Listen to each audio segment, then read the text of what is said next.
Bora conversar? Hoje vamos para o quarto e último episódio da série Nem Todo Amor Cura, quando o trabalho também adoece. Relações tóxicas no ambiente profissional são uma das formas mais silenciosas e perigosas de adoecimento psíquico. O que começa como pequenos incômodos vira padrão.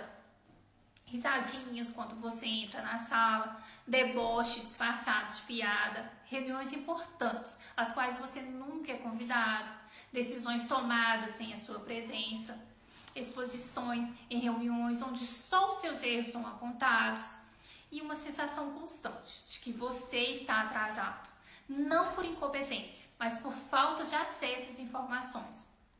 Você começa a perceber que não é mais sobre o seu desempenho, é sobre o seu lugar simbólico naquele lugar. Na análise clínica, chamamos isso de ambiente persecutório, um espaço em que o sujeito é simbolicamente colocado como o erro, o peso, o deslocado, mesmo sendo competente. A lógica da exclusão funciona como uma agressão passiva. Não há violência explícita, mas há invisibilização, esvaziamento simbólico, constrangimento velado. Freud apontava como superioridade social pode reforçar dinâmicas de culpa e autocobrança. E Lacan nos lembra que o sujeito se constitui a partir do olhar do outro. Quando esse olhar é distorcido, punitivo, debochado ou cruel, o sujeito começa a duvidar de si mesmo. O resultado, ansiedade constante, baixa autoestima, sentimento de inutilidade, medo de errar até no básico, dificuldade de se desligar emocionalmente mesmo fora do expediente. E o que chamamos de despersonalização psíquica. Você deixa de se perceber como alguém válido e passa a viver em função da expectativa alheia, tentando não incomodar.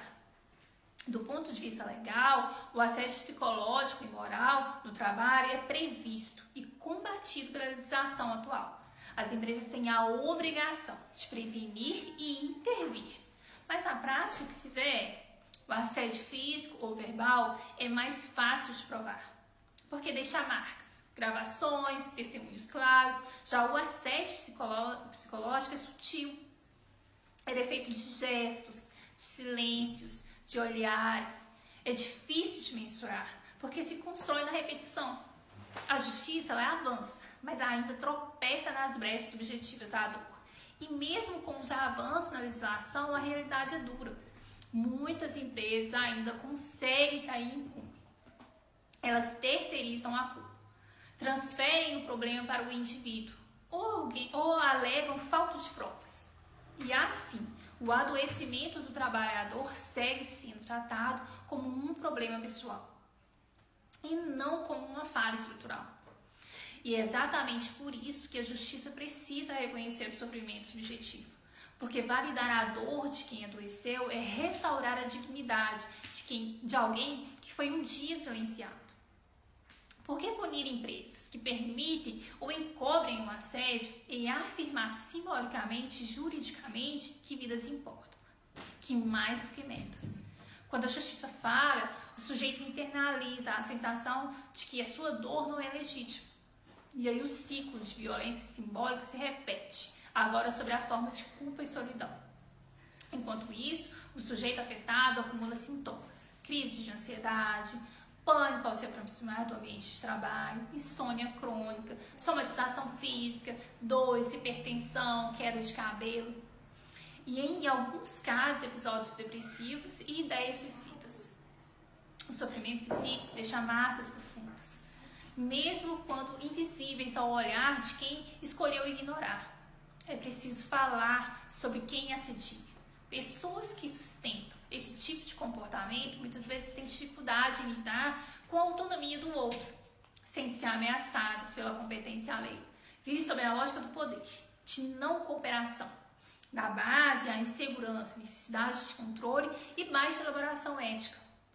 O outro só é aceitável quando submisso, apagado, disponível. O assediador precisa desestruturar para se sentir forte, precisa diminuir para se sentir maior. E encontra respaldo em culturas corporativas que romantizam a resiliência, mas silenciam diante da injustiça. Por isso reforçamos, nem todo amor cura, e nem toda empresa cuida. Muitas ainda funcionam como uma máquina de produzir lucro e adoecimento. E sair de ambientes assim não é fraqueza, é proteção psíquica. Que você possa reconhecer o que te adoece e escolher o que te fortalece.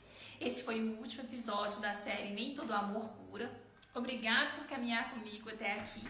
Que você escolha daqui para frente estar em lugares onde a sua presença seja bem-vinda e não apenas suportada. É isso, gente. Beijo.